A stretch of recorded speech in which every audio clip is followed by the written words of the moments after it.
Ja aurinkolasit silmillä sai tänä vuonna uuden ilmeen. Järjestäjät olivat nähneet kovasti vaivaa suuren shown luomiseksi.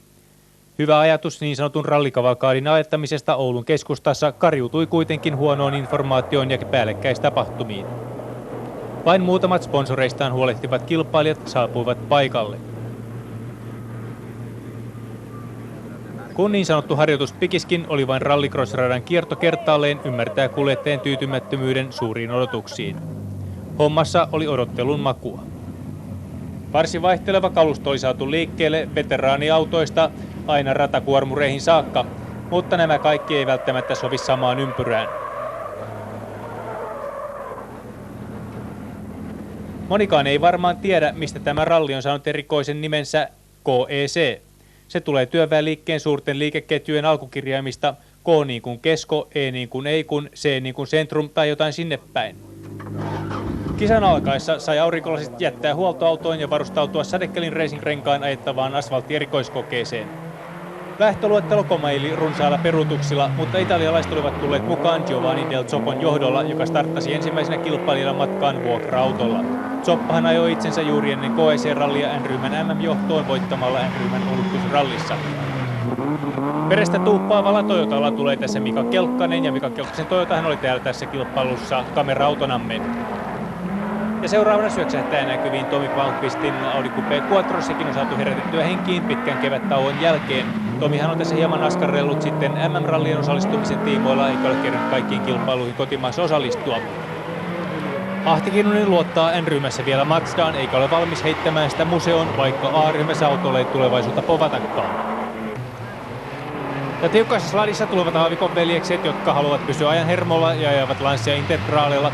N-ryhmässä ei kuitenkaan ole vielä osoittautunut niin ylivoimaiseksi kuin A-ryhmässä, vaan Mazda on vielä kova sana.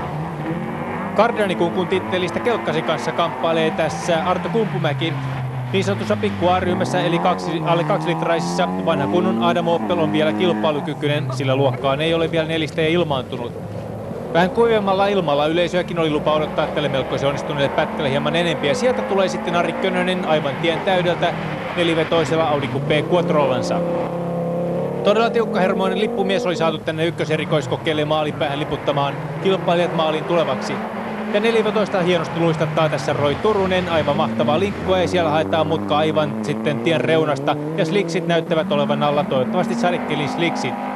Kilpailunumerolla 14 tulee Markku Lindblom Audi 80 Quattrolla. Ja varsin tyypillinen nelivedon esitys tässä näin, vain rajumalla kaasun käytöllä saadaan auto hieman linkkuun ja lippumies ei hievahdakaan. Petri Viitala on siirtynyt Mazdassa Lanciaan, mutta epäonnekseen tälläkin kertaa oli vuorossa keskeytys heti kilpailun alkuvaiheessa. Saku Vieri-Maahan voitti N-ryhmän kultaa viime vuonna Mazdalla, eikä olisi sen takia raskinut luopua merkistä, vaan jatkaa edelleen samalla merkillä.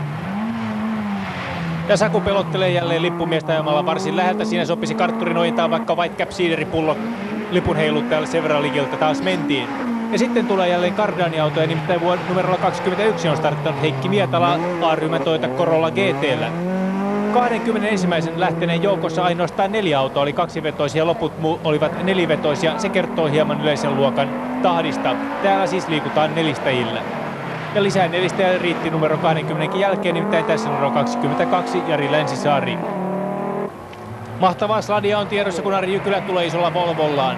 Arihan on pitänyt pientä taukoa ja ajanut tällä Volvoa muun muassa rallycrossia tässä väliaikana, mutta se näkee myös näistä linjoista. Erittäin kauniin pyöriäksi Ari ajaa tämänkin vinkkelin isolla Volvolla sateesta säästä huolimatta. Nätisti tulee myös toinen Ari Paanala Opel Manta 2.0 E:llä, mutta tässä tulee joku hassi. Liekö Ari sitten epäilyt olleen se jo maalissa vai mikä on, eikö pykälä mennyt päälle? Kovasti laiskasti maaliin tultiin.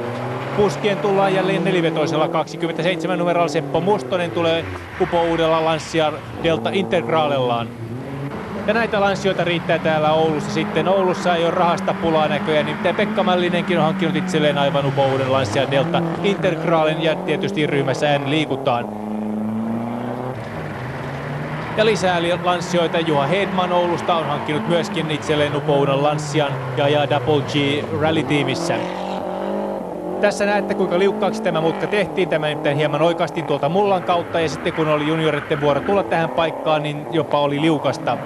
Valitettavasti me emme tätä havainneet ajoissa, vaan lähdimme hieman liian aikaisin pois. Siirryimme seuraavalle pätkälle, joten kaikki lipsahdukset tässä mutkassa jäivät itse asiassa sitten todistamatta. Markku Kauppila hakee erittäin nätisti ulkoa sisälle ja takaisin ulos ja sitten taas haetaan ulkoa sisälle niin kuin pitääkin. Ehkä tässä on hieman kuitenkin liioittelun makua. Tämä teollisuusalue, mihin tämä pätkä on rakennettu, on outo sekoitelma, vanhaa kaunista rakennelmaa ja uutta todella modernia teollisuusrakennusta. No sieltä tulee kuitenkin Simo Seppälä, joka on viimeinen kuvaamamme kilpailija tällä erikoiskokeella, kun sitten lähdimme vaihtamaan paikkaa erikoiskokeelle 3. Tässä ykköserikoiskokeellahan tuli pieni tauko, jota ei sitten katsojille ilmoitettu, mistä se johtuu ja kuinka pitkä se on, joten emme halunneet menettää kärjen kuvauksia seuraavista paikoistamme, niinpä meidän oli sitten lähteminen eteenpäin reitillä. Ja tämän ykköspätkän jälkeen vaihdettiin sitten Sadekelin Racingin talta pois, kellä sellaiset oli, ja pistettiin vähän sorarengasta alle. Vaan kukapa olisi huomannut kertoa Giovanni Del Zoppolle, että oululainen sora on liukasta sateen sattuessa, vaikka olisi renkaat alla, ja Zoppo menettää pelin osuensa tähän kiveen. Siinä lentelee helmalevikkeitä ja niin päin pois. No sillähän ei ole mitään merkitystä kulun kannalta, mutta kun auto kulkee eteenpäin kuin mäyräkoira, niin jo rupeaa haittaamaan ajoa. Sori vaan niille, kellä mäyräkoira on, ei millään pahalla. Nämä kärkipään kuljettajathan tuli sitten esiteltyä erikoiskokeella 1, joten ollaan tässä erikoiskokeen 2 aikana sen verran hiljaa, kun näitä jo esiteltyjä kilpailijoita tässä menee ja palataan asiaan sitten, kun uusia kilpailijoita kuvaruutuun ilmestyy. Todettakoon kuitenkin, että tähän olisi ollut mukava katsoa erikoiskoetuloksia, muun muassa ykkös- ja kakkoserikoiskokeelta, mutta niitä ei ole järjestäjä 2 viikon odottelusta huolimatta meille toimittanut, joten tällä nauhalla emme pääse sitten yksityiskohtaisesti näihin tuloksiin puuttumaan.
Simo Seppälän jälkeen hän ykköspätkällä oli tauko, jonka aikana vaihdoimme paikkaa, jotenka nyt sitten tässä erikoiskokeella 2 esittelemme tästä eteenpäin kuljettajat jälleen. Ja vuorossa numero 34 startannut Osmo Polojärvi, joka on Leijon Auto Oyn ilmoittamalla Peugeot 205 GTI 1.9 sellaisella ja A-ryhmässä mukana tässä kilpailussa. Markku Väätäjä piti taukoa tässä välillä ja on palannut mukaan kuvioihin aivan uudella Lancia Delta Integraalella ja ryhmässä N. Ja sen verran meillekin tuloksia tihkunut, että Markku Väätäjä voitti yleiskilpailun aivan yllätyksellisesti. Olihan hän vasta suorittamassa koeajoa täällä uudella autollaan. Jouko Tiri tulee Autoliike U Kirvisen ilmoittamalla Subarulla ja tämähän on Turbo Subaru ja ryhmässä A. N-ryhmästään nämä Subarut ovatkin jo hieman harventuneet. Numerolla 41 Jouni Pulkkinen tulee Opel Manta 2.0 E:llä. Naisia oli mukana varsin mukava määrä ja näissä numerolla 45 tulee Marjo Pärilun Niinimäki Racingin ilmoittamalla Ford Escort RS 2-tonnisella. Jari Närvähän muistetaan viime vuoden juniori SM-sarjasta varsin ripeänä kuljettajana. Hän on hankkinut nyt itselleen Opel Asconan ja on mukana täällä kotiseutukilpailussaan. Numerolla 48 Juha Kinnunen Harri Krögerin kanssa Findealin ilmoittamalla Opel Asconalla.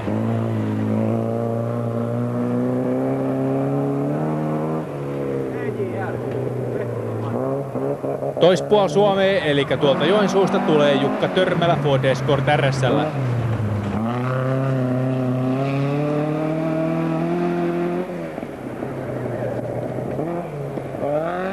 Ja siitä väliltä Jyväskylästä tulee Pekka Lautiainen samanlaisella.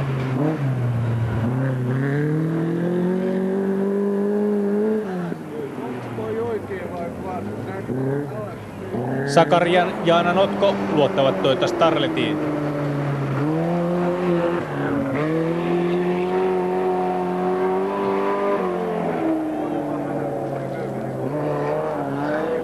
Finpower Team oli ilmoittanut Olli Räikkösen Ford Escortilla, mutta Asconallahan sieltä tullaan.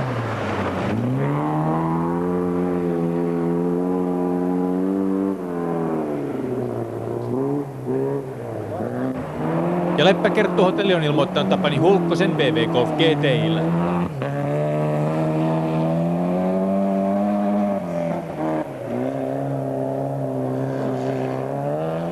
Kisapyöräkommandittiyhtiö myy ilmeisesti kisapyöriä ja on ilmoittanut Kari Jääskeläisen Ford Escort 600 mukaan tähän Kek-ralliin.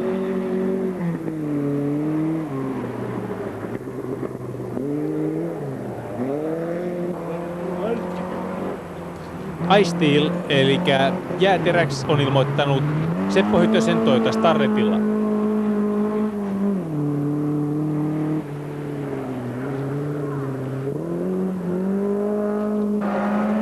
Joonan Hanski istuu kartturina Raimo Autiolla ja on ilmoittajana samalla, kun he tulevat N-ryhmän Toyota Corolla FX:llä.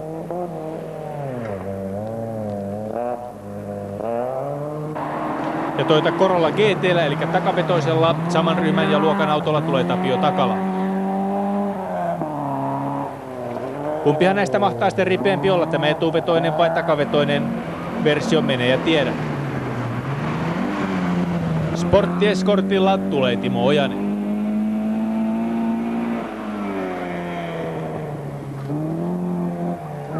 Kameramiehemme sekoilee hieman objektiiviensa kanssa, kun vuorossa numero 70 Citroen AX Sportilla tulevat Pekka Leimustola sekä Markku Juntunen, ja Juntusen Markkuhan on Tuulilasi-lehdessä toimittajana. Hyvin on terävää kuvaa tuossa puitten oksalla, mutta Citroen siinä meni sitten haamuna ohitse. Numerolla 71 tulee Jouni Ahvelampi sekä Teppo Leino, ja hehän ovat ensimmäistä kertaa Toyota Corolla GT:llä liikkeellä. Tämä on Saksasta tuotettu N-ryhmän auto. Sitten pyydetään latua, kun ensimmäisenä A-junioria tulee Tapio Tienhaara Ford Escort PDAlle ja lakaisee latua.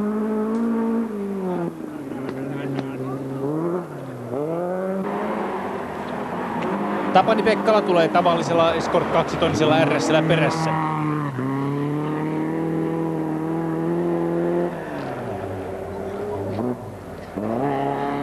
Kemin UA:ta edustava Markku Viitanen tulee Opel Asconalla.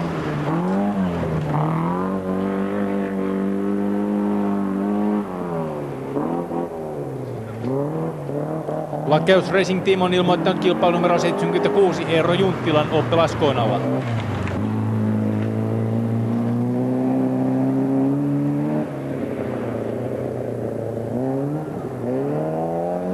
Oulun radiopiste on puolestaan ilmoittajana Hannu sekä Harri Aallola Ford Escort RS:llä.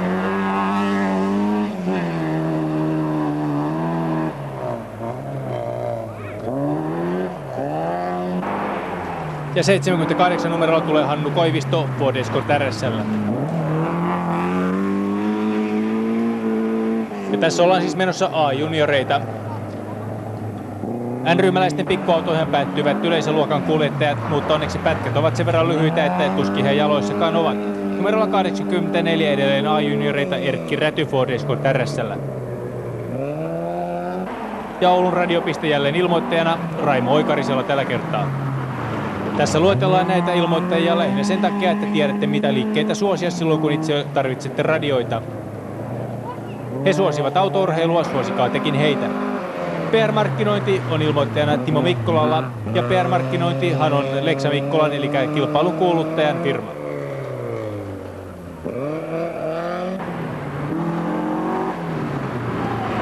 Numerolla 91 on startannut Lakeus Racing Teamin Jouni Manninen Opel Asconalla.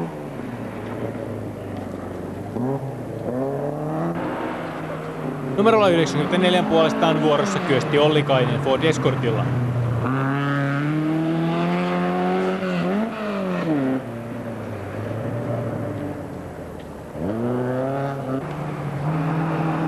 Seuraavana vuorossa Opel Asconalla Timo Kurola.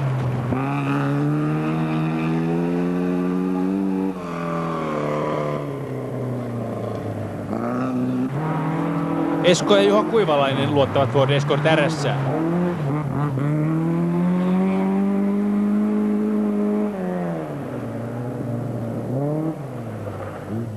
Carl Bergdahl Oy on ilmoittanut Raimo Hämäläisen, mitä hän Bergdahlin firma mahtaa valmistaa, mistä ei tässä kerrota. Ja sitten on vuorossa A-junioreiden N-ryhmä ja sieltä tietysti ensimmäisenä Mikko Kalliomaa numerolla 101 ilmoittajana Fujitsu Ten Rally Team. Ja Fujitsuhan on autoradiomerkki.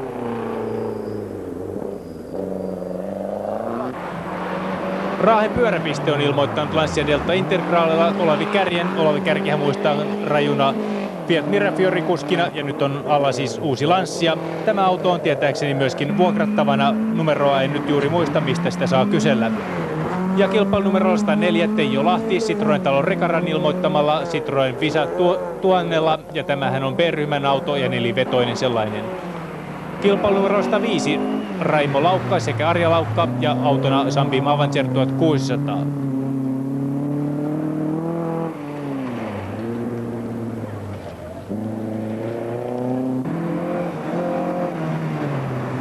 Ja tonni 600 ja A-junioreita tulee lisää tässä numerosta 13 Kari Anttila Ford Escort tonni 600. Ja samassa luokassa ajaa myöskin B-ryhmän VFTS Ladalla Olavi Alavesa.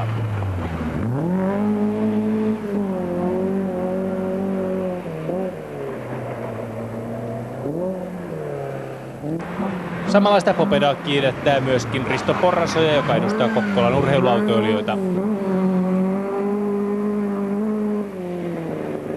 Tämä KEC-rallihan oli niin sanottu nuottikilpailu, jossa kilpailijat saavat muutaman päivän ajan tutustua tähän reittiin etukäteen.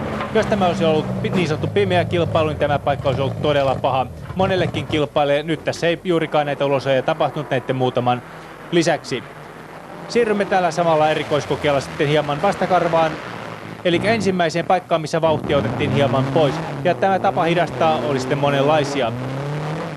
Tässä on yksi tai kaksi suoritus ylitse muiden ja ne tulette varmaan erottamaan joukosta. Nimittäin Mikko Kalliomaa ja tämä toinen Lancia tulevat tähän paikkaan juuri niin kuin pitäisikin. Muut hakevat sitten aivan liian sisältä. Todella tiukka risteys kun on kyseessä, niin miksei käyttää koko tietä hyväksi ja ajeta mutka niin pyöreäksi kuin mahdollista. Sehän tässä olisi tarkoitus, mutta kaikki eivät sitä aina muista.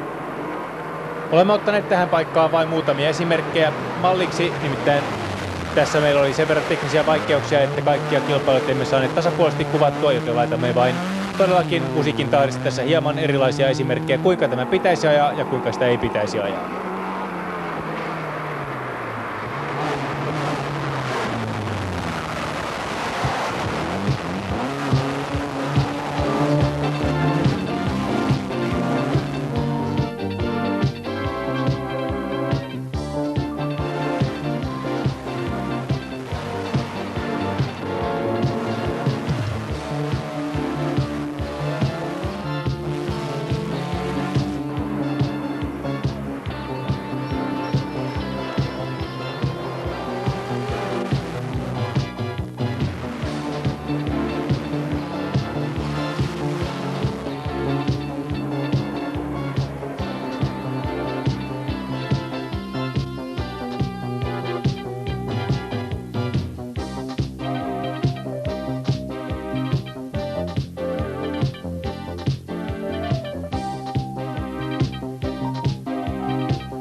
Jos oli meilläkin hieman teknisiä ongelmia, niin niitä oli tiedossa myöskin Ari Könöselle tämän huollon jälkeen. Nimittäin nyt ollaan matkalla erikoiskokeelle 3, ja sinne kun tulemme, niin ensimmäisenä kilpailijan sinne syöksähtää näkyviin Ari Könönen, ja hän on todella lähellä poistua, ja tässä samalla vaurioittaa hieman autoaan.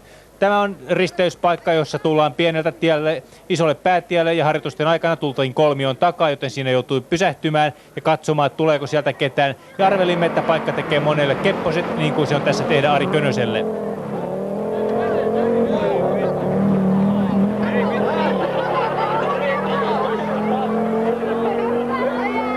Odotimme tältä paikalta todella paljon, mutta siinä on tuotu tämmöinen selvästi ohjaava siima, joka pelasti varmasti monen kilpailijan erehdykseltä. Nimittäin tähän paikkaan todellakin saattoi tehdä väärät nuotit, kun siinä joutui vallan pysähtymään ja tarkastamaan, tuleeko sieltä oikealta ketään. Pikkuhiljaa tämän risteyksen sisämutka kuitenkin pehmeni niin paljon, että siihen muodostui selvä ajoura, jossa sitten kaikki kilpailijat pystyivät autonsa pitämään, joskin urasta kaivautuu esiin vallan isoja kiviä, jossa moni saattoi rikkoa renkaansa ja vanteensa, mutta se on juttu sinänsä.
Näiden maansiirtotalkoiden jälkeen siirrymme suoraan erikoiskokeelle 8 ja sinne menemmekin kamerautomme Mika Kelkkasen kyydissä ja katsomme miltä kuvauspaikkamme näyttää tosi vauhdikkaasta kyydistä päin katsottuna. Tämä erikoiskoe 8 ajettiin EK4 toiseen suuntaan. Muutamia romujahan siellä näkyy matkan varrella, mutta kaiken kaikkiaan pätkä oli niin nopea lennokas, että se otettiin varmemman päälle.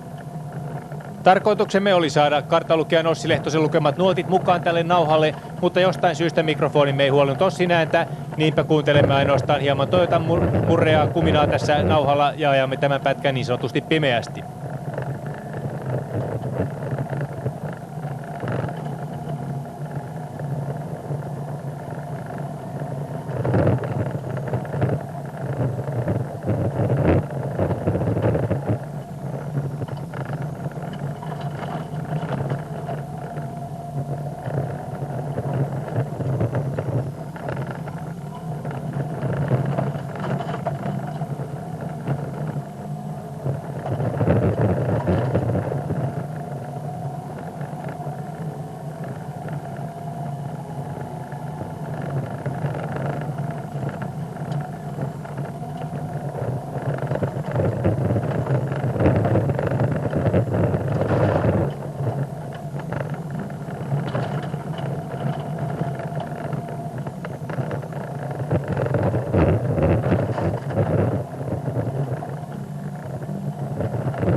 Näistä siltaa edeltävistä mutkista olemme kuvanneet kärjen.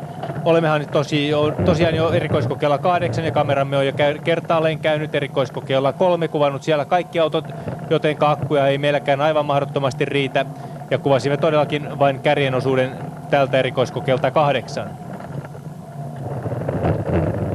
Ja aikaisemmin mainituista syistä meille ei ole tämän enempää kertoa näistä pätkistä. Tulos- ja keskeytyssyyt ynnä muut meiltä puuttuvat, joten sitten vain asiaan ja annetaan koneitten laulaa.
kilometriä tai sitä luokkaa? 3 kilometriä. Ette te puolen tuntia ihan kävelystä?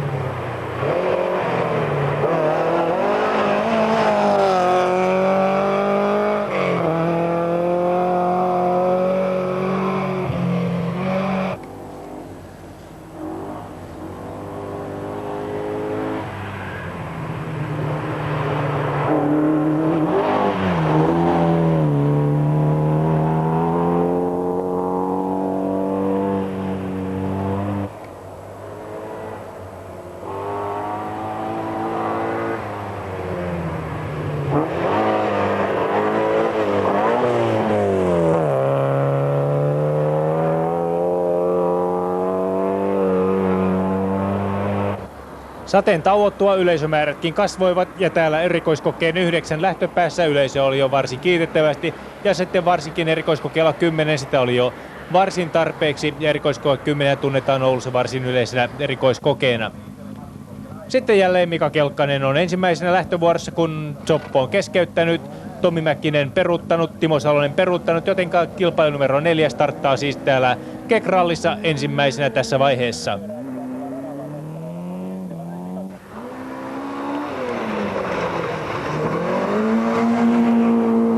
Varsin runsaasti peruutuksia tuli jostain syystä tähän ralliin. Moni kärkimiehistä, joilla oli mahdollisuus yleiskilpailuvoittoon, peruutti osanottonsa syystä tai toisesta.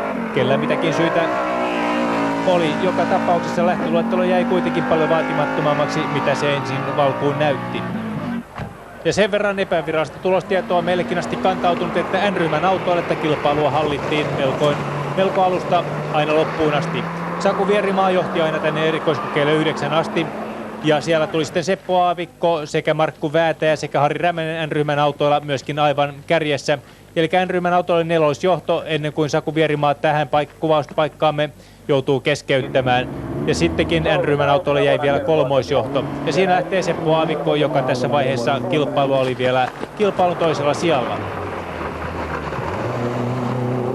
Erittäin tiukan kamppailun Markku Väätäjä, joka siis totutteli uuteen autoonsa, ja Seppo Aavikko kävivät, mutta se päätyi tällä kertaa siis Markku Väätäjän yleiskilpailuvoittoon.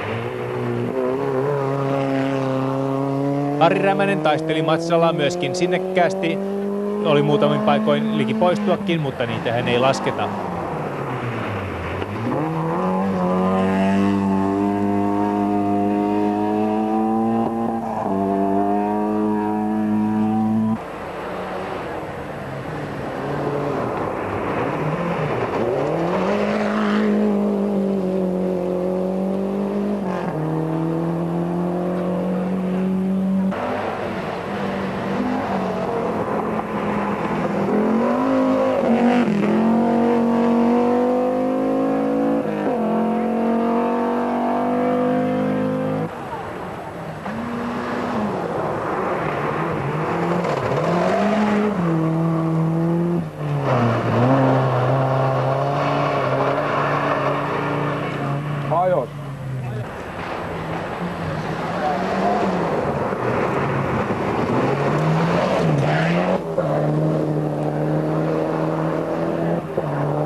Samalla kun yleisö siirtyy viimeiselle erikoiskokeelle Putkosiin, mikä on varsin tunnettu täällä Oulun seudulla, siellähän ajetaa muun muassa rallisprintti, katsomme hieman epävirallisia lopputuloksia.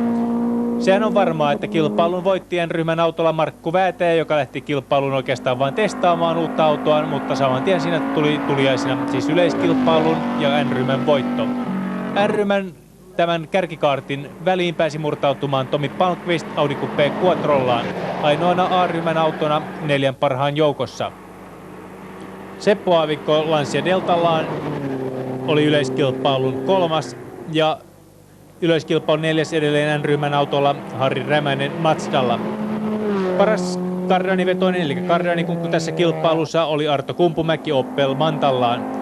10 joukkoon mahtuivat lisäksi Markku Lindblom, Roy Turunen sekä paras ulkomaalainen Göran Nyström. Näitä ulkomaalaisia muuten tässä kilpailussa oli varsin mukavasti mukana. Tämä nauha on tarkoitettu mukana olleiden kilpailijoiden käyttöön, joten eiköhän kukin kilpailijan pari saa kotiinsa tulokset sitten aikanaan. Kansainvälinen KEC-ralli pyrkii rajuun kasvuun, mutta järjestelykoneiston on pysyttävä kasvussa mukana.